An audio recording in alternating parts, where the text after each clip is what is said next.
abundante poco sí.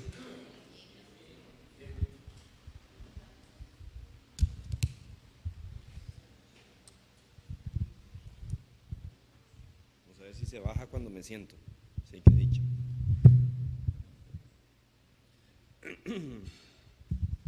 Ya notaron mi habilidad física, ¿verdad?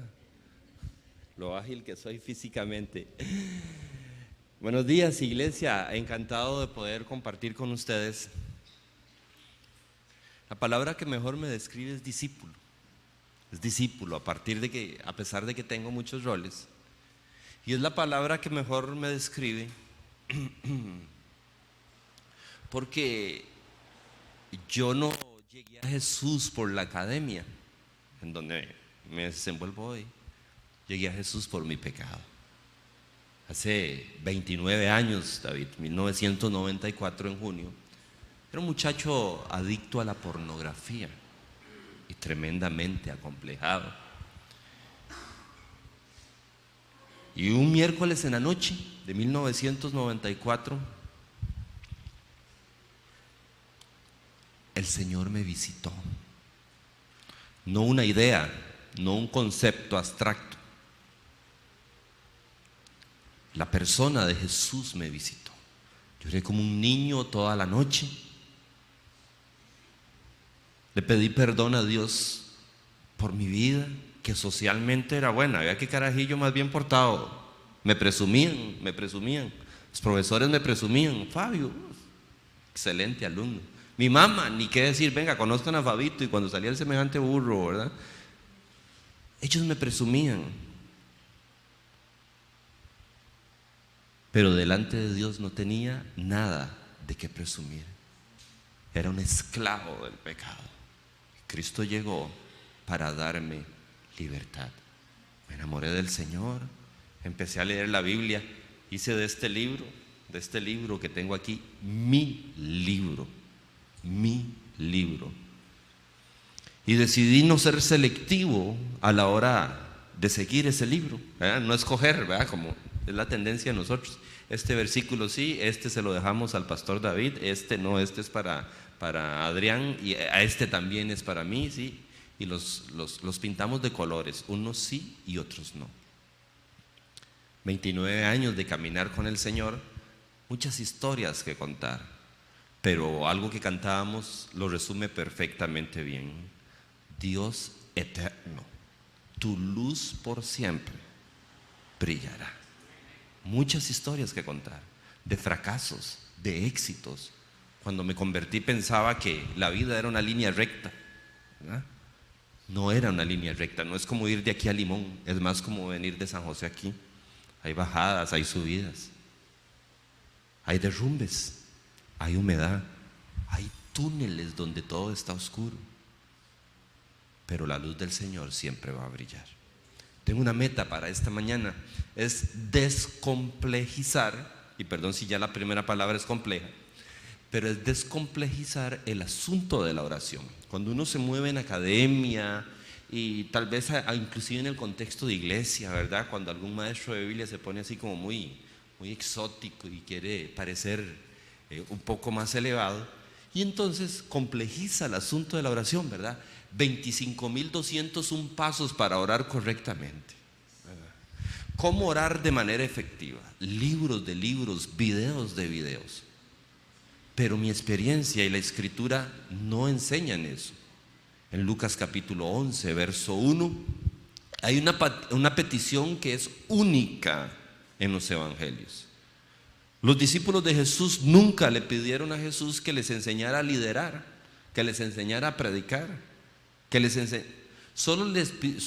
discípulos de Jesús solo le pidieron una cosa a Jesús: enséñanos a orar. Enséñanos a orar. La petición surge de un día en que Jesús estaba orando, uno de los grandes enigmas de la Biblia. ¿Qué clase de oración tiene que hacer alguien para que apenas termine un discípulo diga: Señor, me enseña a orar? Imagínense los que somos mejingueros, que usted tire un penal, ¿verdad? Y que la clave allá en el ángulo, y que un chiquillo le diga: me enseña a tirar penales. Los que le gustan la cocina, usted se haga unos tamales de esos y le dé un tamal al predicador invitado, usted se haga un tamal de esos y alguien le diga, me enseña a hacer tamales. O que a usted le guste la pintura y el arte y alguien le diga, me enseña a pintar. Definitivamente se estaba ante una oración poco común, poco tradicional. Estamos hablando de 12 personas, 12 hombres judíos que estaban habituados, comillas, a la oración, porque se hacía oración todos los días en el templo, varias veces al día. Pero algo pasó un día, hubo una oración un día que les sacó a ellos esta petición: enséñanos a orar. Esta petición implica varias cosas. En primer lugar, implica que se puede aprender a orar. Se puede aprender a orar de manera bíblica y de manera efectiva. En segundo lugar, implica que existe un reconocimiento de que a veces no sabemos cómo hacerlo. De seguro los 12 discípulos, como buenos judíos que eran, habían repetidamente orado. Pero en esta ocasión le piden a Jesús que les enseñe a orar. También implica que existe un deseo de aprender. Hay alguien que reconoce que hay una necesidad y que quiere aprender. También implica que nunca es tarde para aprender a orar. Estos hombres judíos habían crecido en la fe judía. Se sabían, repetían el Shema, aquella famosa oración: oye Israel, nuestro Dios uno es. Asistían a todo el año litúrgico judío, todas las fiestas judías, y sabían de memoria qué decir en cada momento. Pero Jesús estaba haciendo una oración que les indicaba a ellos que a pesar de saber de memoria qué decir en cada momento del año, en cada momento del día, todavía no habían aprendido a orar. Y finalmente implica que el mejor maestro de oración es Jesús. Después de esta petición, Lucas capítulo 11, verso 1 y 2, viene el Padre Nuestro. Pero hoy no vamos a estacionarnos en el Padre Nuestro. Vamos a ir a Mateo capítulo 26, versos 36 al 46, que es donde encontramos a Jesús en Getsemaní. Y los teólogos, carajos muy aburridos, ¿verdad? Los teólogos dicen que el Padre Nuestro enseña cómo orar, y la oración de Jesús en Getsemaní modela, ilustra cómo orar. Entonces no vamos a ir hoy a la teoría, vamos a pasar directo a la práctica, al modelo de oración. ¿Cómo oró Jesús? Leo todo el texto para ustedes y luego empiezo a partirlo en partecitas para poder digerirlo. Está Jesús en Getsemaní.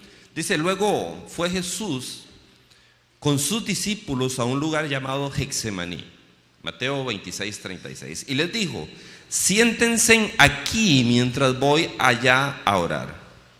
Se llevó a Pedro y a los hijos de Zebedeo y comenzó a sentirse triste y angustiado. Esta es la angustia que me invade y que me siento morir, les dijo. Quédese aquí y manténganse despiertos conmigo. Yendo un poco más allá, se postró sobre su rostro y oró. Comillas se abren: Padre mío, si es posible, no me hagas beber este trago amargo, pero que no sea lo que yo quiero, sino lo que tú quieres. Verso 40. Luego volvió donde estaban sus discípulos y los encontró roncando. No pudieron mantenerse despiertos conmigo ni una hora. A manera de pregunta, les dijo a Pedro. Pobre Pedro, como que era el líder de los 12, entonces él era el que se llevaba los reclamos. Era como el carajillo mayor de la casa, ¿verdad? Siempre es el que le reclaman por lo que hacen todos los demás. Sí, sí es cierto, aquí dicen que sí. Estén alerta y oren para que no caigan en tentación. El espíritu, en minúscula, o sea, la actitud humana, el espíritu humano, está dispuesto, pero el cuerpo es débil. Por segunda vez se retiró y oró: Padre mío, si no es posible evitar que yo beba este trago amargo, hágase tu voluntad. Cuando volvió, otra vez los encontró roncando otra vez, porque se les cerraban los ojos de sueño. Así que él los dejó y se retiró a orar por tercera vez. Ya esta segunda vez, no, pues quiero estar reclamando esto, de por sí se van a volver a dormir. Y esta tercera vez que se va a orar dice lo mismo. Últimos dos versos, 45 y 46. Volvió de nuevo a los discípulos y les dijo: ¿siguen durmiendo y descansando? Miren, se acerca la hora y el Hijo del Hombre va a ser entregado en manos de pecadores. Verso 46, a subrayar: levántense, vámonos, ahí viene el que me traiciona. Pocos retratos, pocas pinturas, pocas historias, pocos episodios de la vida de Jesús retrata de manera más detallada su humanidad, como Jesús en Getsemaní. De hecho, el relato nos enseña que Dios tuvo un hijo sin pecado, pero que no tiene ningún hijo sin aflicción. Porque Jesús no pecó, pero sí fue afligido. Y es un concepto fundamental cuando hablamos de oración, porque encontramos en la iglesia, no estoy hablando de Vida Abundante Pocosí, en la iglesia en general, algunas tendencias exitistas que nos enseñan que la vida cristiana es libre de aflicción, que el asunto es siempre pura vida, como muletillas cristianas evangélicas: bendecido, prosperado y en victoria, aunque por dentro me esté llevando, como dicen aquí, la trampa o candanga, o ninguna de las dos. Candanga está bien, sí se entiende, ¿verdad? Ok, aunque por dentro me está llevando candanga. Pero la Biblia nos enseña que aún el Hijo de Dios, que era Dios, que vivió sin pecado, que compartió la gloria del Padre en el cielo, vino a esta tierra y no vivió sin aflicción. Entonces hay un primer concepto que desmitificar. No importa los años que tengamos de estar en el Señor, cuánto estudiamos la Biblia, de qué herencia vengamos, dónde vivamos, qué estudiemos, con quién nos casemos, la aflicción va a llegar a nuestra vida. En algún momento va a llegar a nuestra vida. No nos vamos a escapar de esa. Y por conveniencia pedagógica quisiera desarrollar 4 características que yo encuentro en la oración de Jesús y que son las que yo creo que debemos hacer nuestras. Las 4 empiezan con la letra S. Entonces, por conveniencia pedagógica las nombré así, para que usted dentro de un año, si nos topamos en Chepe, yo le digo: ¿se acuerda? Sí, las 4 S. Eso es lo que usted tiene que aprenderse, las 4 S de la oración. Y la primera de ellas la encontramos en el verso 37. En primer lugar, la oración debe ser sincera, debe ser genuina. En el verso 37 dice que Jesús comenzó a sentirse triste y angustiado, y le dijo a los discípulos: es tal la angustia que me invade que me siento morir. Si eso le dijo a los discípulos, ¿qué cree usted que le dijo a Dios? Padre, estoy hecho leña. Y entonces la oración tiene que ser sincera, porque la oración es la expresión del corazón humano. Es la expresión de un hijo que se dirige a su padre. Y nuestros hijos, los que tenemos hijos, no hacen mates para hablarnos. Papi, me duele. Papi, quiero más queso, me decía ayer el carajillo. Papi, no quiero estudiar. Papi, estoy cansado. Y uno de los grandes peligros cuando complejizamos en demasía la oración es que podemos falazmente creer que hay una secuencia correcta de palabras complejas, no genuinas, que tocan el corazón de Dios más que un corazón sincero. Y resulta que la oración cristiana es sincera. Va a Dios y le dice: Señor, me siento así, me está llevando candanga. Ya no aguanto a este jefe, o a este subalterno para los que son jefes. Ya no aguanto a este doñita o a este doncito. Ya no puedo con la cuota del banco. Este vecino me tiene hasta la coronilla. Estoy cansado y estoy cansado. La oración de Jesús describe el estado emocional de Jesús. Judas había decidido traicionarlo, el amigo de su alma, el que había metido el pan en la comida. Recuerdan que Jesús dijo: el que mete el pan conmigo. Era de los más íntimos de los 12. ¿O quién le mete a usted un pedazo de pan en su comida? O sea, si estamos comiendo ya carne entre nosotros y yo estoy a la par aquí de él, y yo llego a agarrar un pedazo de pan y lo mojo ahí, ¿usted qué me dice? ¿Qué le pasa? Solo el esposo, la esposa o un hijo. Pedro recién le había prometido al Señor: Señor, mire, hasta la muerte te sigo, no te voy a fallar. Mire, de estos 11 espere lo que sea, pero de yo, Pedro, de mí, solo lo mejor. Ellos te van a dejar, pero yo no. Para pocas horas después, estarlo negando. Los otros tenían demasiado sueño para mantenerse en vela junto a él. Jesús se siente solo, está a las puertas de cargar con todo el pecado de la humanidad, incluyendo el mío y el suyo. Y la profecía de Isaías capítulo 53 verso 3 lo describía como varón de dolores, hecho para el sufrimiento. No estamos ante un superhéroe de película, de acción o de ficción. No es Superman que llega a tiempo antes de que lo que se cayó toque el cielo y lo recoge.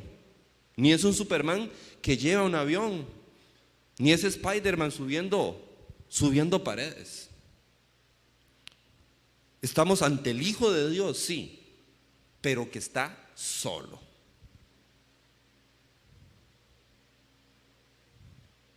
Y seguramente ninguno de nosotros podría identificarse con Jesús en los episodios milagrosos.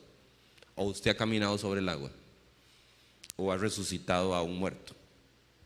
Pero sí podemos identificarnos en Jesús, sintiéndonos solos y afligidos, y en la necesidad de tener que ser sincero con nuestro Señor. Un santo de la iglesia dijo: Señor, toma mi corazón porque no puedo dártelo, y cuando lo tengas, guárdalo porque no puedo guardarlo.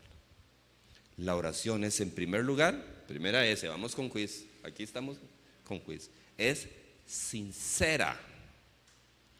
No hay una seguidilla de palabras técnicamente correctas. No es una dirección web URL que si usted le falla un punto o usted le quita un guión o le cambia una letra, ya no entra.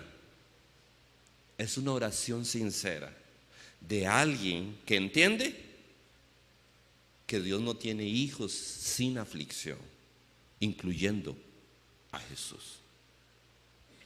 En Hebreos capítulo 5 verso 7 dice acerca de Jesús que en los días de su vida mortal Jesús ofreció oraciones y súplicas con fuerte clamor y lágrimas al que podía salvarlo de la muerte. Les repito, oraciones y súplicas con fuerte clamor y lágrimas. ¿Dónde está la técnica correcta aquí? ¿Se puede mostrar una oratoria refinada con fuerte clamor y lágrimas? Podría sonar, valga la redundancia, la oración, ser sonora, ser rítmica la oración, ser teológicamente correcta, impoluta, si tenemos el corazón hecho un puño.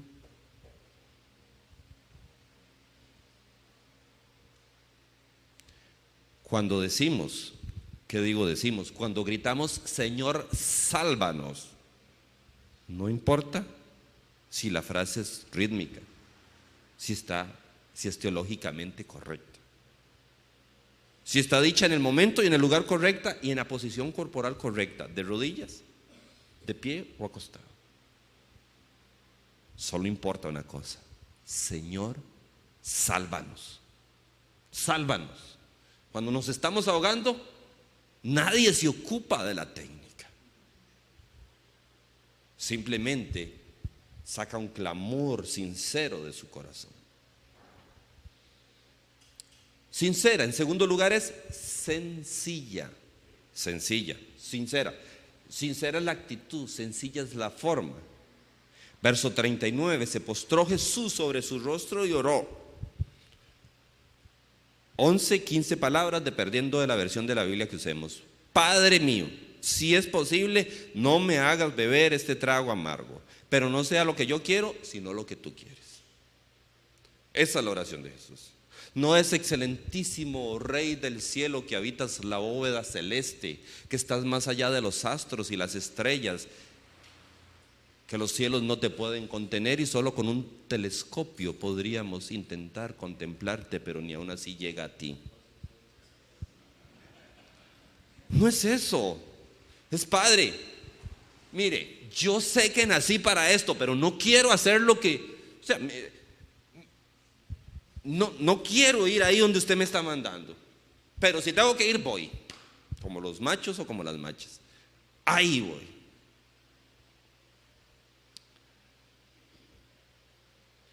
La respuesta del Padre no es un consentimiento al Hijo. Está bien, no vaya a la cruz. Nos hubiera llevado candanga a nosotros, no estuviéramos aquí. Jesús se aleja de las poses acostumbradas de aquellos tiempos. Recuerda cuando Jesús cuenta una parábola de un publicano y un fariseo, creo que era, que llegaba al templo y decía: Señor, gracias porque yo no soy como este ni como aquel, ¿verdad? Yo soy el más aquí.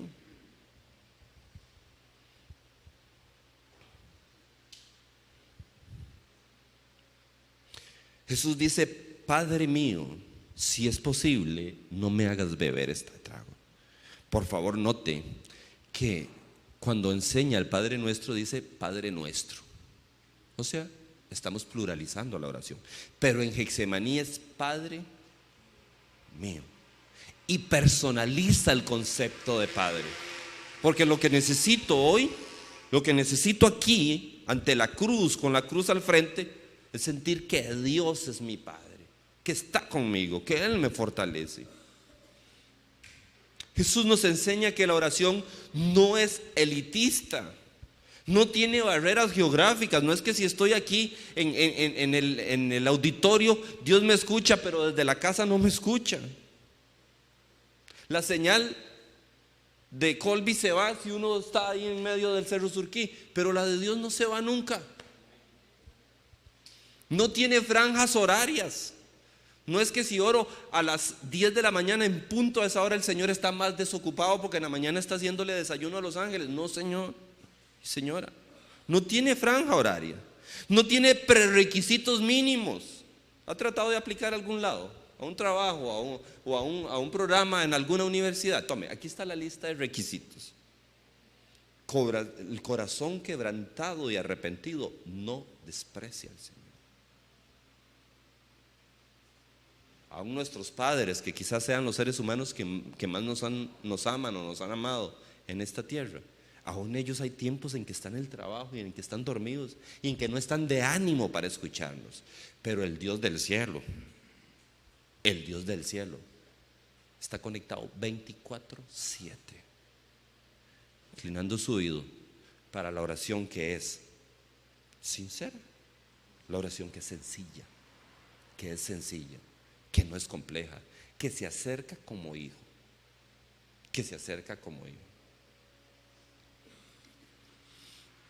Tercer lugar, sincera, sumisa. Verso 39, ya lo leímos. No se haga, Dios, lo que yo quiero, sino lo que tú quieres. En tiempos donde nuevamente la teología de la iglesia propone a Dios como una marioneta del creyente, donde el creyente le dice a Dios qué tiene que hacer, cuándo tiene que hacerlo y cómo tiene que hacerlo. Dios es soberano. Él actúa cuando Él quiere, como Él quiere. Y nuestra oración es una expresión de nuestros deseos, pero no determinan a Dios. La Escritura dice que muchas veces no sabemos qué pedir. Muchachos y muchachas, pedimos por una novia y un novio, la chiquilla o el chiquillo que me gusta, y no se llega a dar, y reclamo, Señor, pero si yo, Dios tiene quien es, ¿verdad, David? Dios tiene la persona que es. Pedimos por un negocio, Señor, que se dé este negocio, y hacemos un berrinche si no se da. No tenía que darse, porque los planes de Dios son eternos y Dios conoce el futuro y conoce lo que es bueno y lo que es malo para nosotros. Demasiado limitados nosotros para saber qué es lo que más nos conviene. A veces la pegamos, la mayoría de veces no la pegamos. Y solo viendo en retrospectiva podemos decir de cuántas nos salvó Dios. ¿De cuántas nos salvó Dios?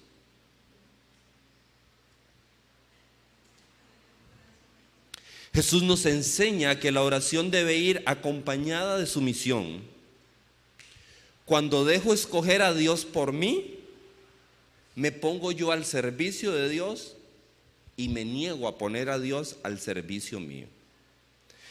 Someto mis deseos torpes a los planes eternos de Dios. Y me pongo yo a hacer la voluntad de Dios en lugar de tratar de forzar a Dios a hacer mi voluntad.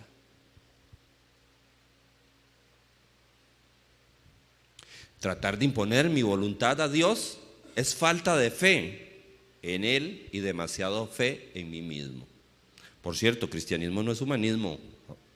Aunque se parezcan y se traten de vestir igual, cristianismo no es humanismo.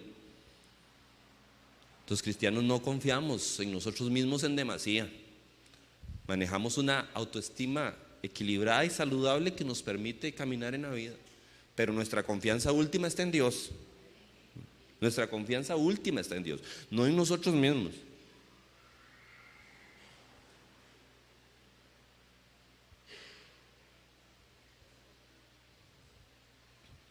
El no de Dios a nuestros planes para realizar los planes de Él en nosotros es una de las mayores muestras de amor de Dios.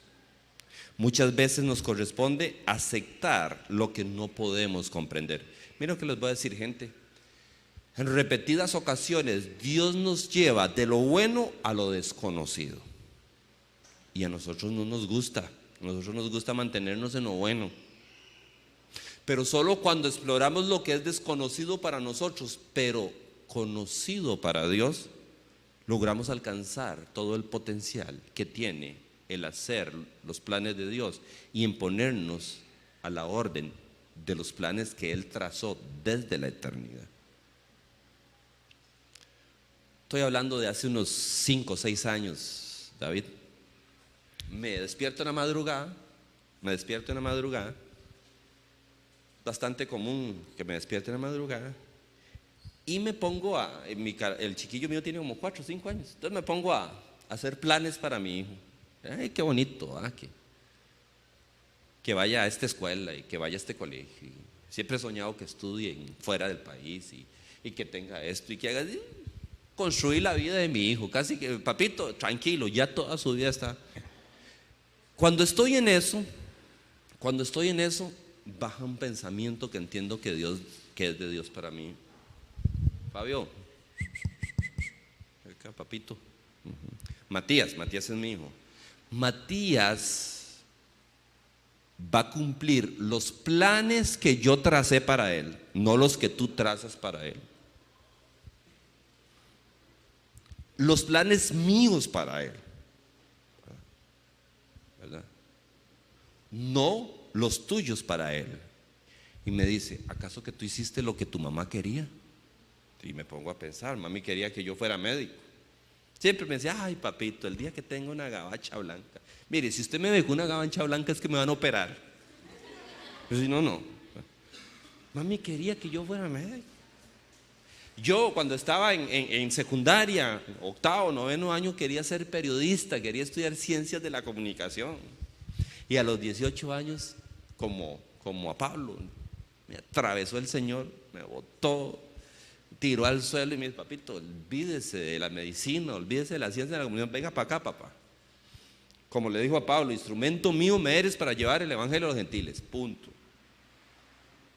Cuando Dios pone un punto, no tenemos derecho a poner coma. Y desde aquel momento cambia mi perspectiva con respecto a mi hijo. Señor, ¿podrías por favor ayudarme a descubrir tus planes para Matías? Y a darme la fuerza como papá, el discernimiento para entenderlos y ayudarle a él a entenderlos, y darme la fuerza para impulsar tus planes para él. ¿Podrías alinear mis pensamientos, mis deseos buenos que tengo para él con los tuyos? Porque mis mejores planes no son tan buenos como los planes de Dios. Y entonces necesitamos aprender que los no de Dios para nuestros planes es una muestra de amor. Porque a veces nosotros hemos planeado cosas para nosotros mismos que se para el sol a vernos, ¿no? Usted dice, uy, Señor, por dicha no se dio esto que yo había pensado, que hubiera sido terrible. La aceptación de la voluntad de Dios no necesariamente está libre de perturbación. Esto es otra falacia. No sé si han escuchado en la iglesia, mire, usted sabe cuando algo es la voluntad de Dios porque va a sentir paz. No necesariamente. Y no, pregúntele a Jesús. Si hubiera utilizado el criterio de la paz, ¿verdad? Voy en Getsemaní y me siento así, en hamaca con piña colada, en Playa Conchal. Si es así, entonces sí es de Dios. No, perturbado el corazón, pero él sabía que eran los planes de Dios.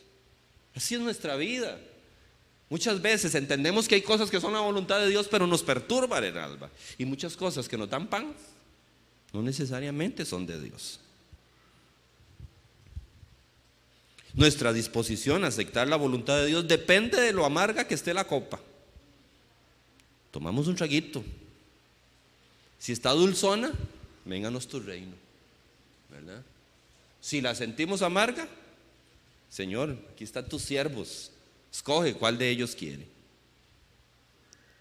Jesús nos enseña que ni aun siendo el hijo preferido se puede torcer el brazo de Dios, sino que debemos someternos a su perfecta voluntad.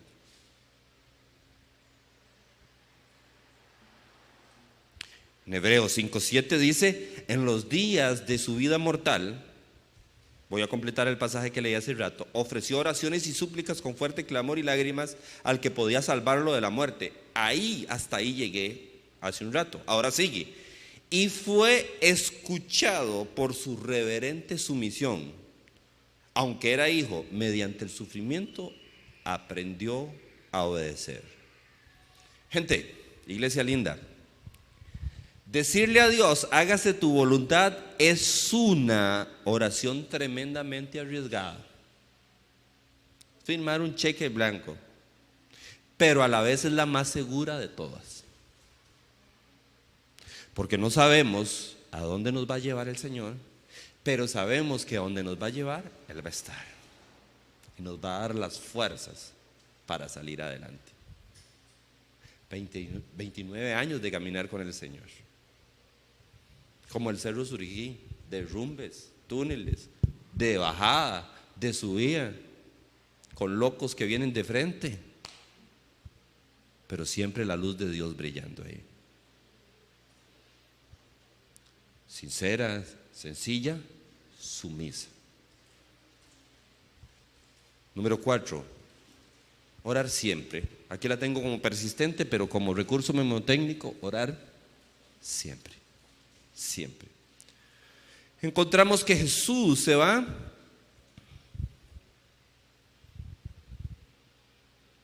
y expresa su petición de ser librado. Padre mío, si es posible, no me hagas beber este trago. Pero no sea lo que yo quiero, sino lo que tú quieres. Y en el verso 42 dice, por segunda vez, no bastó con la primera, por segunda vez se retiró y oró: Padre mío, si no es posible evitar que yo beba este trago amargo, hágase tu voluntad. Y verso 44, así que los dejó y se retiró por tercera vez. Jesús persistía en la oración. Se vea que era importante mantenerse orando siempre. Ahora, no nos equivoquemos. Dios nos responde por puntos acumulados. Como que necesito 15 puntos para que Dios me responda. Entonces yo oro hoy y gané 3. Oro mañana y gané otros 3, ¿verdad? Oro el miércoles a la hora del partido de la CL y ahí gano 5 porque me sacrifiqué y no vi el partido. Ahí dan más puntos, ya llevo 11. Me faltan solo 4 porque no funciona así. Simplemente nosotros vamos a Dios, descansamos nuestro corazón a Él, echamos nuestras cargas sobre Él y esperamos unos días y otra vez estamos cargados y preocupados. Es como dejar una carne fuera de la refri. Usted la deja y en los primeros minutos usted no ve que pasa nada. Déjela una semana a ver cómo le va. Nos ponemos malos cuando no nos sometemos a la presencia de Dios. Por eso Jesús iba recurrentemente a su Padre. La oración era un hábito de Jesús, del que alguno con un pensamiento errado acerca de Jesús podría decir que pudo haber prescindido de Él. ¿O no tendría lógica que siendo el Hijo de Dios puede olvidarse de la oración y jugársela por sí mismo? ¿Qué clase de arrogancia la del ser humano, que aún sabiendo que Jesús desarrolló el hábito de la oración constante, no considera para sí mismo la necesidad de orar siempre? De orar siempre. Palabras de Ricardo, nuestro pastor. Nosotros siempre mandamos un mensaje al cielo. Si oramos, el mensaje es: te necesito. Si no oramos, siempre va un mensaje para el cielo: Señor, descansa, hoy es tu día libre. Hoy es tu día libre, ocúpate de David y de los demás miembros de Vida Abundante, poco sí. Hoy yo me la juego solo, tranquilo, voy a estar bien. ¡Pum! Junten eso. Porque debemos orar siempre. Debemos orar siempre. Una y otra vez Jesús ora. Lo único que interrumpe la oración de Jesús es que vino el que lo iba a traicionar. Jesús ya había advertido a sus discípulos de persistir en oración y que eso requiere que venzamos una serie de obstáculos. En el caso de los discípulos era el sueño, cansancio físico, demandas familiares, demandas laborales. ¿Cuántas razones para no orar, verdad? Hay que alistar el desayuno, hay que alistar el almuerzo, hay que alistar a los chiquillos para que vayan a la escuela. La vida es cíclica. Usted paga el recibo de la luz, luego el del agua, luego el cable, luego la casa, luego el carro, y cuando terminó de pagar todo ya viene otra vez el de la luz y se vuelve cíclica. Según la Biblia, Jesús aún sigue intercediendo por nosotros. El ministerio de enseñanza de Jesús duró 3 años, el ministerio de enseñanza y de liderazgo. El ministerio de intercesión de Jesús tiene más de 2000 años en pie. Y Él sigue rogando al Padre por nosotros. Oración sincera, sencilla, sumisa y siempre. Facilísimo, ¿verdad? Todos 10 en el quiz, sí. De hoy en 8 les pregunto, a ver cómo nos ha ido en la práctica. Sincera, sencilla, sumisa y siempre. Termino con esto. Sé que me dieron más tiempo, David, pero quisiera tomar un tiempo al final para ver si podemos orar. Verso 46. Aquí está el efecto de la oración. Levántense. Ojo los signos de admiración. Esto es Jesús hablando. El que se sentía solo, el que quería que Dios no lo llevara a la cruz, el que le reclamó a sus discípulos: levántense y vámonos, ahí viene el que me traiciona. Lo vemos a Jesús. Vamos así: Pedro, asómese ahí, a ver si viene Judas. Si viene, dígale que no estoy aquí, que estoy en el huerto de la paz. Levántense, muchachos, ustedes levántense y vámonos. Levántense y vámonos, aquí viene el que me traiciona. ¿Usted sabe esta actitud de dónde surge? De la oración. Encontramos un Jesús empoderado, sin temor a cumplir la voluntad de Dios, sin temor a lo que venga, dispuesto a enfrentar las cosas solo si estos 12 deciden seguir durmiendo, entendiendo que Dios su Padre está con él, recordando que el salmista decía: aunque ande en valle de sombra y de muerte, no temeré, porque tú estarás conmigo. Recordando que el salmista decía: me librarás del lazo del cazador, de la peste me vas a librar. El mismo relato de Jesús en Getsemaní, según Lucas capítulo 22 verso 43, ya no en Mateo sino en Lucas, dice que después de que Jesús estaba orando, un ángel fue enviado para fortalecer a Jesús. La oración de Jesús en Getsemaní, que es nuestro modelo de esta mañana, es la oración donde encontró fuerzas para hacer la voluntad de Dios. Es la oración que abrió el cielo para que su Padre mandara ángeles para fortalecerlo, no para hacerlo esquivar los propósitos de Dios, no para hacerlo dejar de cumplir la voluntad de Dios. La voluntad de Dios para nosotros, gente, va porque va, pero necesitamos la fuerza de Dios para enfrentarla. La oración algunas veces nos permite escapar, pero la mayoría de veces lo que nos permite es enfrentar. A veces podemos escapar, la mayoría de veces lo que podemos es únicamente enfrentar. Jesús nos enseña que quien permanece en oración y sujeto a la voluntad de Dios puede enfrentar las circunstancias de la vida y salir victorioso. En la oración nos arrodillamos delante de Dios nuestro Padre para poder estar en pie en medio de los problemas y las circunstancias de la vida. Quedan 10 minutos y quisiera que oráramos. La oración no es una obligación del creyente, no es una oración, no es una obligación de nosotros. Tengo que orar porque soy cristiano. Es una oportunidad, perdona a la gente de producción, a veces les hago la vida de cuadritos dando vueltas por todo esto. La oración es una oportunidad, gente, para descubrir los planes eternos de Dios, para calibrar nuestro corazón con la voluntad de Dios y para abrir los cielos para que un ángel del cielo venga y nos fortalezca, no la mayoría de veces para esquivar, sino para enfrentar, porque la vida se enfrenta, no se esquiva, pero se enfrenta de la mano de Dios y con la fortaleza de Dios para nosotros. ¿Qué nos aprieta el corazón? ¿Qué nos quita el sueño en esta semana, gente? La cuota de la casa, del carro, el matrimonio que ya no va tan bien como cuando nos casamos, el hijo que era tan bien portado y está en plena adolescencia y el asunto no va caminando tan bien, el temor porque soy emprendedor y no sé si voy a tener pensión o no, el negocio que se cayó, la casa que la acabamos de arreglar y se le metieron 15,000 goteras, una enfermedad. ¿Qué nos aprieta el corazón?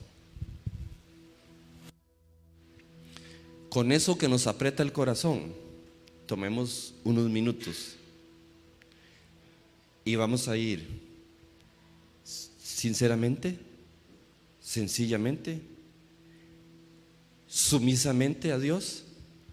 Y después de hoy, durante los días que vienen, nos tocará a cada uno de nosotros ir siempre a Dios, persistentemente a Dios. Señor del cielo,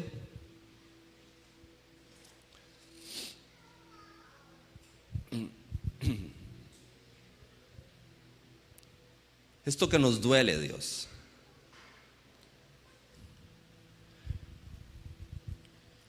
que no podemos compartirlo con los que están a nuestro alrededor, porque algunos de ellos están demasiado cansados y dormidos, pero que entendemos que a ti sí se puede, Señor, sin barreras geográficas, litúrgicas, técnicas, de horario, sino aquí, hoy. Domingo 20 de noviembre, 11 de la mañana. ¿Podría, Señor, extender la mano sobre el cuerpo que está enfermo, Dios? ¿Podrías abrir la puerta, Padre eterno,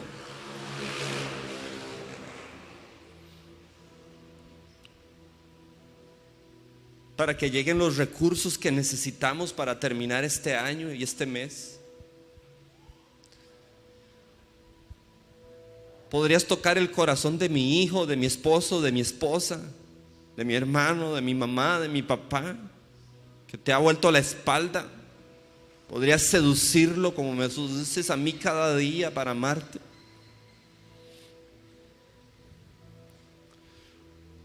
¿Podrías, Señor, ayudarme a luchar con mi pecado, con mi sexualidad desordenada, con mi enojo desmedido, con la pereza, Señor?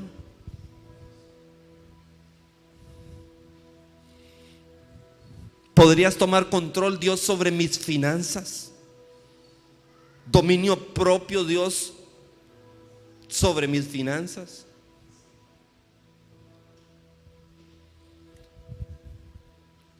¿Podrías, Señor, ayudarme a tener un corazón agradecido, Dios?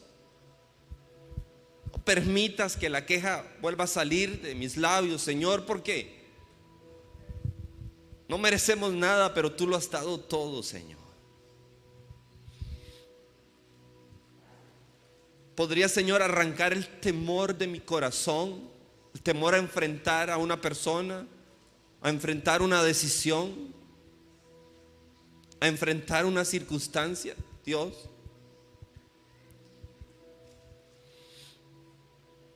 Dios, ¿podrías quitar los pensamientos que me han venido agobiando durante estos días y estas semanas, que no me dejan dormir, que me alcanzan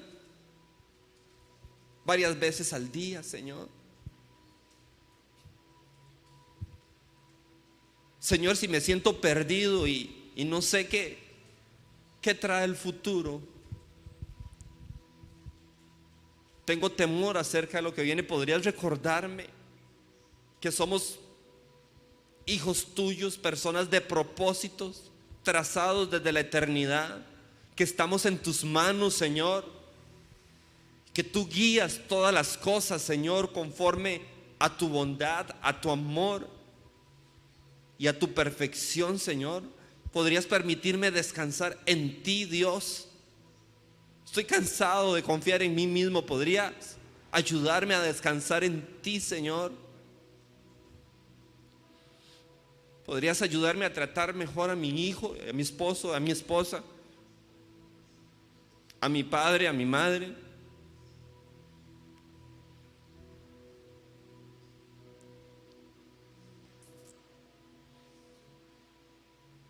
¿Podrías ayudarme a buscarte más profundamente, más cercanamente en oración?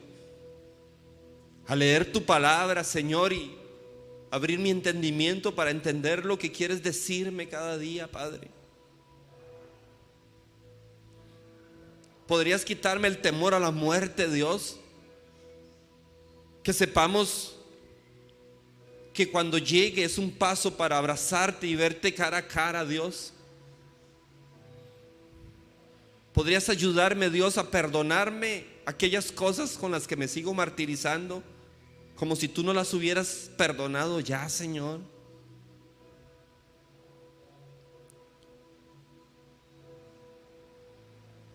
¿Cuántas cosas, iglesia?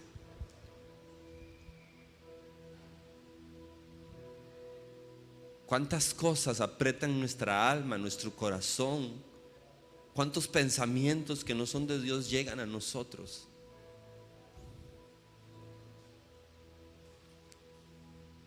El Señor siempre está a una palabra de distancia. Con solo pronunciar su nombre, Jesús, con solo decir Señor, sálvame, no requiere mayor explicación, no requiere ninguna técnica correcta. Solo requiere un corazón humilde que reconoce su necesidad. Padre, yo bendigo a esta iglesia y a cada persona que está hoy aquí, y aún aquellos que por alguna razón no pudieron venir. Recuerdo, Señor, que cada uno de nosotros somos personas con propósito, que tú nos tejiste en el vientre de nuestra madre, y que cada cosa que ha sucedido en nosotros, tú la diriges para nuestro bien, Señor. Que trazaste planes eternos para nosotros, que son desconocidos para nosotros, pero son conocidos por ti, Señor. Que no tenemos por qué temer, porque tenemos un Dios bueno, un Padre bueno que nos ama, que nos cuida. Que aun cuando sentimos que las cosas no caminan bien, sabemos que tiene control de todas las cosas. Señor, yo te doy gracias porque podemos ver para atrás, y cuando vemos para atrás, aunque nos hayamos sentido solos en algún momento, podemos decir que nunca hemos estado solos, porque tú estás con nosotros. Tú eres nuestro pastor, Señor, nuestro buen pastor que camina con nosotros, que nos llevas a praderas de verdes pastos para alimentarnos, que conforta nuestra alma, que nos guía por caminos derechos y rectos, Señor.